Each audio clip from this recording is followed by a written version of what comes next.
नमस्ते दोस्तों, कैसे हो आप सभी। हम लोग कवर कर रहे थे class 9th NCERT science chemistry. ठीक है, चैप्टर नंबर है, सेकंड चैप्टर है is matter around us pure. ये पार्ट नंबर 3। इससे पहले क्लास अगर आप लोगों ने नहीं देखा तो आप लोग जाके देख सकते हैं, प्लेलिस्ट बना हुआ है। ठीक है, तो इस क्लास को स्टार्ट करेंगे एक बेहतरीन से लाइन के साथ। और ये लाइन उनके लिए जिन्होंने ये ठान लिया कि टीआरई 4 को फोड़ना ही फोड़ना है। ठीक है, कुछ भी हो जाए इस बार टीआरई 4 को फोड़ना ही है। ठीक है, तो उनके लिए दो लाइन है। ना पूछो कि मेरी मंजिल कहाँ है, अभी तो मैंने सफर का इरादा किया है। ना पूछो कि मेरी मंजिल कहाँ है, अभी तो मैंने सफर का इरादा किया है।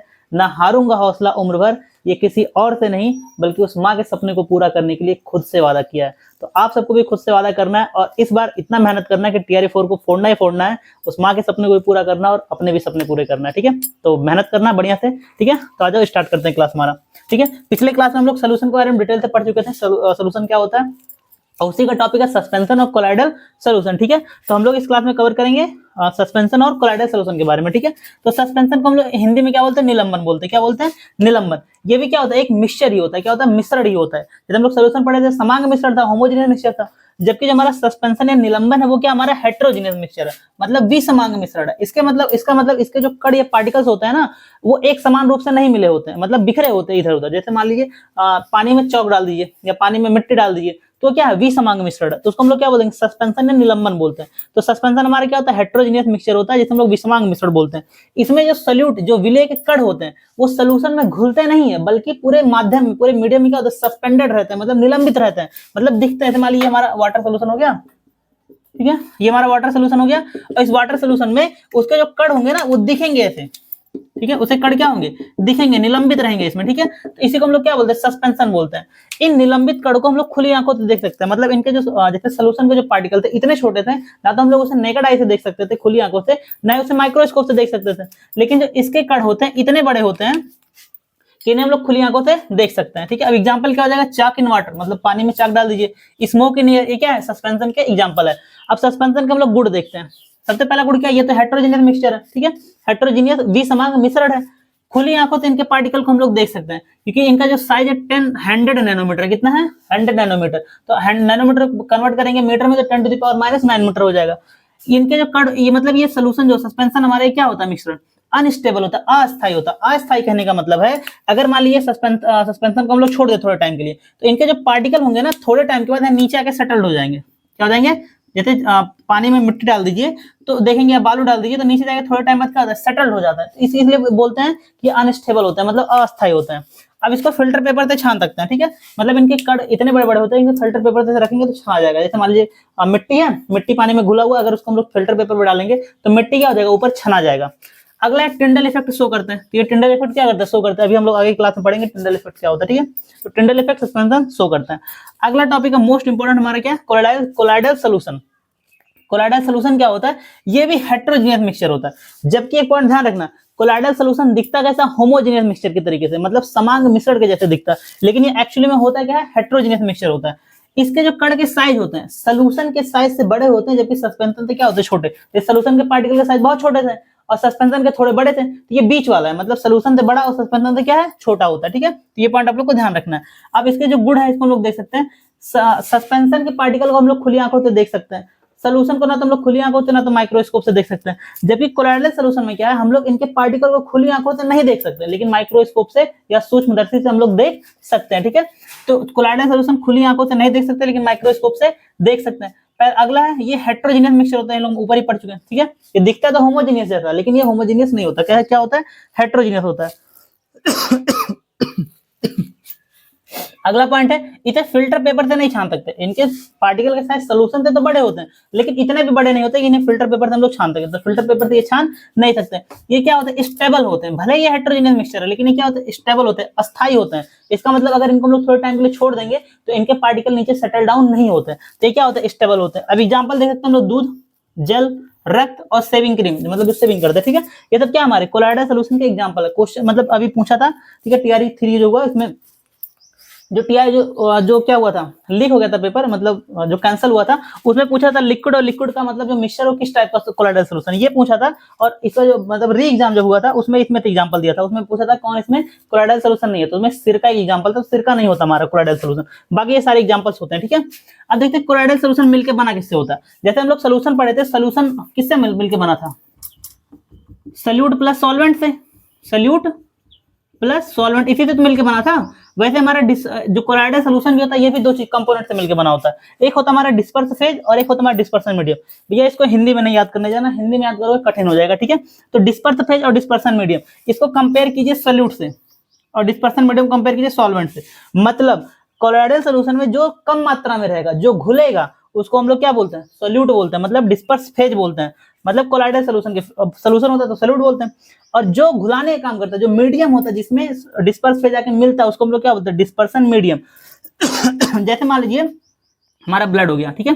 ब्लड में हमारा दो पार्ट, एक लिक्विड पार्ट होता है जिसे हम लोग प्लाज्मा बोलते हैं, और एक हमारा क्या होता है, सॉलिड पार्ट, जिसमें हम लोग आरबीसी, डब्ल्यूबीसी और प्लेटलेट्स के पढ़ते हैं। डब्ल्यूबीसी और प्लेटलेट्स ये तो पढ़ते हैं। ये जो हमारा लिक्विड वाला पोर्शन हो गया, इसमें ये सब जाके मिले हैं कि नहीं मिले हैं, ठीक है। तो लिक्विड वाला पोर्शन हमारा क्या हो जाएगा, डिस्पर्सन मीडियम हो जाएगा, और ये जो हमारे कण हो जाएंगे, पार्टिकल्स हो जाएंगे, हमारे क्या हो जाएगा, डिस्पर्स फेज हो जाएगा। ये पॉइंट आप लोग को ध्यान रखना। सोल्यूशन हम लोग पढ़े थे 9 प्रकार के होते हैं, जबकि कोलाइडल कितने होते हैं, 8 प्रकार के होते हैं। ये पॉइंट आप लोग को ध्यान रखना है यहाँ पे, ठीक है। अब यहाँ पे देखिए डिस्पर्स फेज मतलब कौन मिलेगा, और डिस्पर्सन मीडियम क्या है, तो ये किस टाइप का कोलाइडल सोल्यूशन बनेगा, और उसका एग्जांपल क्या है, यहाँ पे हम लोग देखेंगे शॉर्टकट में, ठीक है। सबसे पहले देखिए इधर डिस्पर्सन मीडियम, पहले गैस लेंगे, लिक्विड लिक्विड लिक्विड लेंगे, फिर सॉलिड में, फिर सॉलिड में, फिर सॉलिड में।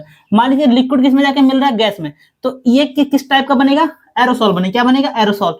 सॉलिड जब गैस में जाके मिलेगा तो भी क्या बनेगा, एरोसॉल। अब इसके ट्रिक लिए हम लोग ध्यान रख सकते हैं, गैस में कुछ भी आके मिलेगा, चाहे सॉलिड मिले चाहे लिक्विड, गैस गैस में नहीं मिलता, ये कोलाइडल सोल्यूशन नहीं बनाता, ठीक है। वो क्या बनाता, हमारा सिर्फ सोल्यूशन बनाता है, कोलाइडल सोल्यूशन नहीं बनाता।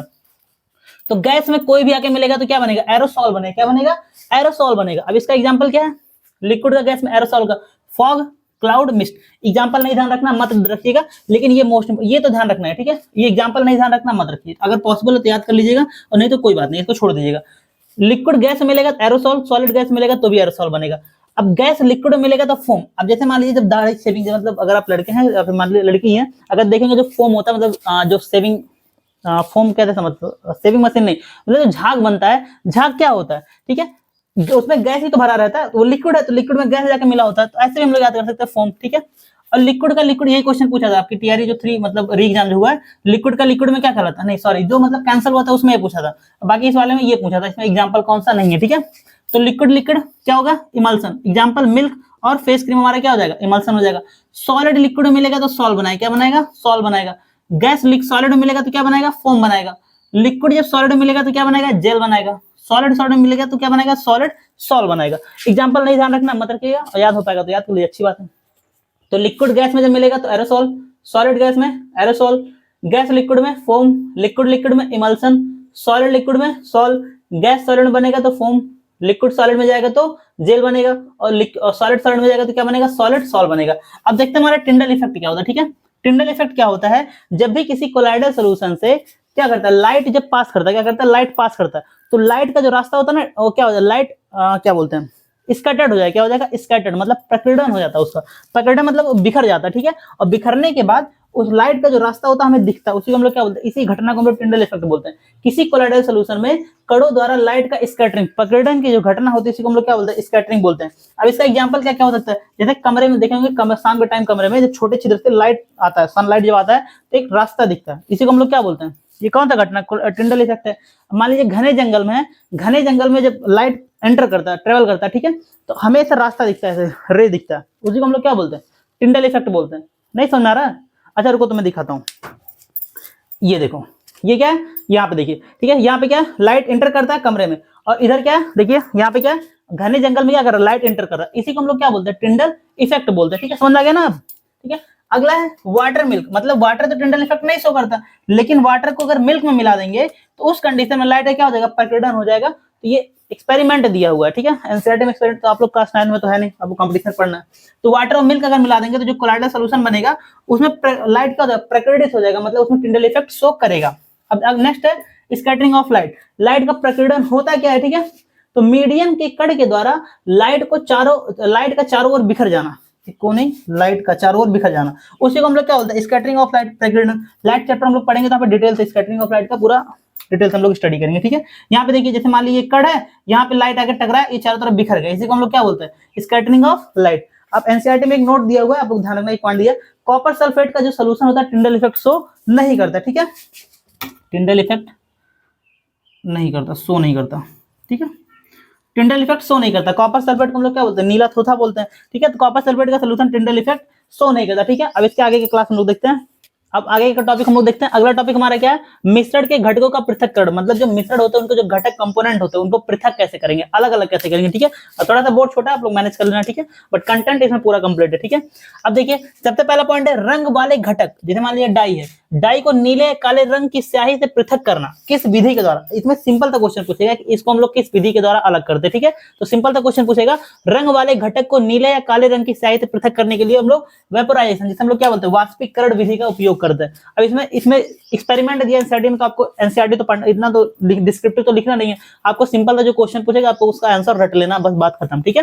तो रंग वाले घटक से नीले रंग या काले रंग को स्याही को पृथक करना या गलत है, मतलब किस विधि से करते हैं, वाष्पीकरण।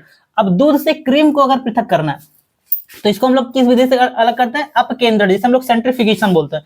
एक हम लोग पढ़ते हैं फिजिक्स में सेंट्रीपिटल फोर्स और सेंट्रीफ्यूगल फोर्स, जो बाहर की तरफ, जैसे वॉशिंग मशीन जो कपड़ा धुलता है ना, वो भी इसी विधि पे होता है, मतलब बाहर की तरफ वो मूव करता है, बाहर की तरफ उसे धक्का देता है, ठीक है। तो दूध से जो क्रीम अलग करने का जो मेथड होता है, विधि होता है, उसे हम लोग अपकेंद्रण बोलते हैं, ठीक है।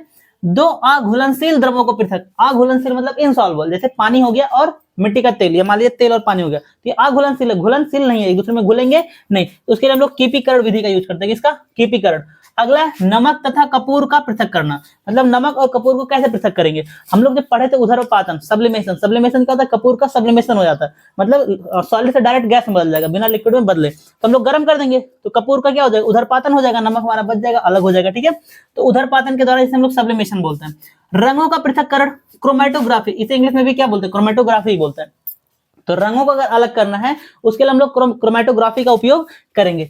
अब अगला है दो घुलनशील द्रवों, हम लोग ऊपर पढ़े थे अघुलनशील, के लिए हम लोग कीपीकरण का यूज करते हैं, लेकिन जो दो द्रव है ऐसे जो घुलनशील है आपस में, अब इसमें भी दो कंडीशन बनेगा, जैसे मान लीजिए दो अलग अलग प्रकार के द्रव हैं और उनके बॉइलिंग पॉइंट में अगर 25 केल्विन से अधिक के ताप का अंतर होगा तो हम लोग आसवन विधि का उपयोग करेंगे। आसवन विधि को हम लोग क्या बोलते हैं, डिस्टिलेशन। इसमें क्या होता है, मान लीजिए यहाँ पे हम लोग ऐसे लेयर बना देते हैं, ठीक है। मान लीजिए दो द्रव, एक लिक्विड 1, मान लीजिए L1 और L2 है, इसका बॉइलिंग पॉइंट कुछ होगा, इसका बॉइलिंग पॉइंट कुछ होगा, तो जो जिसका बॉइलिंग पॉइंट अधिक होगा क्या होगा, मतलब जो कम होगा वो ऊपर की तरफ चला जाएगा, इसको हम लोग अलग कर लेंगे, और जिसका बॉइलिंग पॉइंट कम होगा ये यहीं रह जाएगा। इसी को हम लोग क्या बोलते हैं, डिस्टिलेशन, आसवन विधि। इसी के द्वारा जो डिस्टिल्ड वाटर होता है, आसुत जल होता है, इसी विधि के द्वारा प्राप्त किया जाता है, ठीक है। किस विधि के द्वारा, आसवन विधि या डिस्टिलेशन। जब भी द्रवों के बॉइलिंग पॉइंट, बीपी मतलब क्वथनांक या बॉइलिंग पॉइंट में 25 केल्विन से ज्यादा का अंतर होगा तो हम लोग कौन सा विधि यूज करेंगे, आसवन विधि, डिस्टिलेशन। लेकिन जब भी उन्हीं दोनों द्रवों में, मतलब जो घुलनशील द्रव है, अगर 25 केल्विन से कम का अंतर है, क्वेश्चन पूछा गया, आप लोग ये दोनों पॉइंट ध्यान रखना है, अगर 25 केल्विन से कम का अंतर है तो उस कंडीशन में हम लोग प्रभाजी आसवन का उपयोग करेंगे। इसका प्रभाजी आसवन, जिसे हम लोग फ्रैक्शनल डिस्टिलेशन बोलते हैं, क्या बोलते हैं, फ्रैक्शनल डिस्टिलेशन। क्वेश्चन पूछा पेट्रोलियम को हम लोग कैसे अलग करते हैं, प्रभाजी आसवन के द्वारा, तो फ्रैक्शनल पेट्रोलियम को हम लोग फ्रैक्शनल डिस्टिलेशन या प्रभाजी आसवन के द्वारा। अगर दोनों द्रव्यों के बीच में 25 केल्विन से ज्यादा का अंतर है तो आसवन विधि, डिस्टिलेशन, और 25 केल्विन से कम का अंतर है, ठीक है, तो प्रभाजी आसवन, जिसे हम लोग फ्रैक्शनल डिस्टिलेशन बोलते हैं। डिस्टिल्ड वाटर जिसे हम लोग आसुत जल बोलते हैं, मतलब शुद्ध जल जो हमारा होता है, वो आसवन विधि के द्वारा बनाया जाता है। और पेट्रोलियम को जो अलग पृथक करने का जो विधि है, पेट्रोलियम से डीजल, केरोसिन, ये सब अलग करने के लिए, ठीक है, क्या होता है, प्रभाजी आसवन का उपयोग करते हैं, ठीक है। अगला है अशुद्ध नमूने से शुद्ध कॉपर सल्फेट, मतलब कॉपर सल्फेट को अलग करना, या समुद्री जल से नमक को अलग करना, या फिटकरी बनाना, मतलब जो हमारा अशुद्ध नमूना होगा उसमें से फिटकरी अलग करने के लिए हम लोग क्रिस्टलीकरण, जिसे हम लोग क्रिस्टलाइजेशन बोलते हैं, क्या बोलते हैं, क्रिस्टलाइजेशन। कौन सा मेथड का यूज करते हैं, क्रिस्टलाइजेशन मेथड का यूज करते हैं। ये पॉइंट आप लोग को ध्यान रखना, समुद्र से जल को बनाना या फिटकरी, क्रिस्टलीकरण का उपयोग करते हैं। देखिए समुद्री जल को हम लोग वेपोराइजेशन से बनाते हैं, इवापोरेशन से भी बनाते हैं, लेकिन उस कंडीशन में थोड़े से क्या हो जाता है, उसमें अशुद्धियां भी आ जाती हैं। लेकिन जो सबसे शुद्ध, अगर अप्रोप्रिएट जो देखा जाए तो क्रिस्टलीकरण से जरा सा भी, मतलब एकदम प्योर मात्रा में नमक बनता है। अब क्रिस्टलाइजेशन होता है क्या, क्रिस्टलीकरण होता है क्या, क्रिस्टल के रूप में शुद्ध ठोस को विलयन से प्राप्त करना। जैसे मान लीजिए नमक है या मान लीजिए फिटकरी है, तो फिटकरी एक क्रिस्टल मिलता है कि नहीं मिलता, उसका जो सोल्यूशन है उस समय एक क्रिस्टल निकालते हैं, ठीक है। इसी विधि को हम लोग क्या बोलते हैं, क्रिस्टलाइजेशन बोलते हैं। अब अगला टॉपिक है भौतिक परिवर्तन तथा रासायनिक परिवर्तन। तो ये बहुत सिंपल सा टॉपिक, आप लोगों को पता होगा। तो भौतिक परिवर्तन क्या होता है, ऐसा परिवर्तन जिसमें पदार्थों का सिर्फ भौतिक गुण बदलता है, जबकि उसके रासायनिक गुण में कोई परिवर्तन नहीं होता। इस कंडीशन में, इस परिवर्तन में हमें सिर्फ और सिर्फ वही पदार्थ मिलता, मतलब नया पदार्थ नहीं मिलता। जैसे मान लीजिए पानी का बर्फ का पिघलना, पानी का भाप बनना, पानी का जमना, सॉरी, मोम का पिघलना, ये सब क्या है, भौतिक परिवर्तन है। मतलब इसमें थोड़ी सी भौतिक अवस्था बदल रही है उसमें, मतलब उससे रासायनिक गुण नहीं बदल रहा है। जैसे मान लीजिए इसमें भौतिक गुणों, मतलब इसमें क्या होता है, भौतिक गुणों का परिवर्तन होता है, इसमें हमें नया पदार्थ नहीं मिलता। जैसे मान लीजिए कागज का फाड़ना, जैसे मान लीजिए कागज को फाड़ दिए, तो कागज फाड़े तो क्या हमें कुछ नया मिला, या पेड़ काट दे कुछ हमें नया मिला, नहीं, वही पदार्थ मिला। तो उसी को हम लोग क्या बोलते हैं, भौतिक परिवर्तन बोलते हैं। अब इसमें ज्यादातर जो भौतिक परिवर्तन हमारे रिवर्सिबल होते हैं, जिसे हम लोग उत्क्रमणीय बोलते हैं। क्या बोलते हैं, उत्क्रमणीय। उत्क्रमणीय उसको बोलते हैं जिसको हम लोग रिवर्स कर सकते हैं। पानी को भाप बना दिए, भाप से पानी भी तो बना सकते हैं, पानी को बर्फ बना दिए, बर्फ को पानी में बदल सकते हैं, इसी को हम लोग रिवर्सिबल बोलते हैं। क्या बोलते हैं, उत्क्रमणीय बोलते हैं। लेकिन सभी उत्क्रमणीय नहीं होते। जैसे मतलब कागज को फाड़ दिए तो कागज तो फट गया, भौतिक परिवर्तन है, लेकिन क्या ये रिवर्सिबल है या इरिवर्सिबल है, ये अनुत्क्रमणीय। क्या पेपर को फाड़ दिया तो क्या फिर तो वापस जोड़ सकते हैं, नहीं जोड़ सकते। पेड़ को काट दिए, ये तो भौतिक परिवर्तन है, लेकिन क्या इसको फिर तो वापस पेड़ को जोड़ सकते हैं, नहीं जोड़ सकते हैं। तो ये पॉइंट ध्यान रखना। मतलब ज्यादातर क्या होता है, रिवर्सिबल ही होते हैं, लेकिन कुछ हमारे क्या होता है, इरिवर्सिबल होते हैं। जैसे मोम का पिघलना, पेड़ काटना, उधर उत्पादन, जैसे कपूर का उधर उत्पादन। हम लोग आगे भौतिक परिवर्तन और रासायनिक परिवर्तन डिटेल से एक चैप्टर आएगा, ठीक है, वहां पे हम डिटेल से स्टडी करेंगे इसके बारे में, ठीक है। रासायनिक परिवर्तन क्या होता है, केमिकल चेंज बोलते हैं। इसमें रासायनिक गुणों का परिवर्तन होता है, इसमें हमें नया पदार्थ मिलता है। क्या मिलता है, इसमें हमें क्या मिल जाता है, नया पदार्थ मिल जाता है। क्या मिलता है, नया पदार्थ मिलता है, ठीक है। अब ये क्या होता है, इरिवर्सिबल। अगर नया इसमें क्या बोलते हैं, मतलब रासायनिक परिवर्तन को हम लोग केमिकल रिएक्शन भी बोल सकते हैं या केमिकल चेंज भी बोलते हैं, ठीक है। तो ये क्या होता है, इरिवर्सिबल, मतलब इनको हम लोग वापस नहीं ला सकते, जिसे हम लोग अनुत्क्रमणीय बोलते हैं। जैसे किसी भी चीज का जलना क्या कहलाता है, रासायनिक परिवर्तन। खाना का पचना रासायनिक परिवर्तन होगा। लोहे में जंग लगना रासायनिक परिवर्तन है। दूध से दही बनना रासायनिक परिवर्तन है। तो दोस्तों इसी के साथ क्लास कंप्लीट होता है। क्लास आपको कैसा लगा कमेंट बॉक्स में बता सकते हैं, और अपने दोस्तों को भी शेयर करना। थैंक यू, जय हिंद।